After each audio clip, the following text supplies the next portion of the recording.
నేటి మాట. తెలంగాణలో భూములను కబ్జాలు చేయడంలో బీఆర్ఎస్ నాయకులే దిట్ట. ఎక్కడ ఖాళీ జాగా కనిపించినా గద్ద లెక్క తనుకుపోవడంలో వారిని మించినోళ్లే లేరు.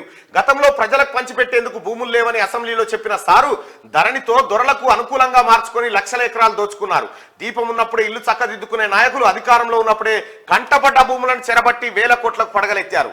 ఒక్క ఎకరానికి 100 కోట్లకు పైగా ధర పెంచి అదే అభివృద్ధి అని సంకలు గుద్దుకున్నారు. ఇవాళ సామాన్యుడు గుంట భూమి కొనుగోలు చేసే స్థితిలో లేడు.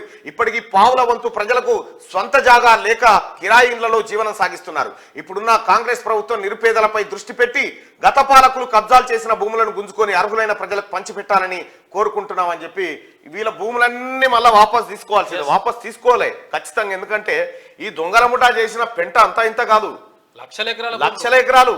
మీరు చెప్తున్నారు కదా, ఇంకా ఇవి మెల్లమెల్ల కదులుతుంటేనే వాళ్ళకు శరశర అంటుంది కాళ్ళ కింద. ఏమో అవుతుందిరా మా పని అని. అవుతుంది, పక్కా అవుతుంది. వాళ్ళు వాళ్ళకి సహకరించినటువంటి అధికారుల పని కూడా అవుతుంది. చేయాలి.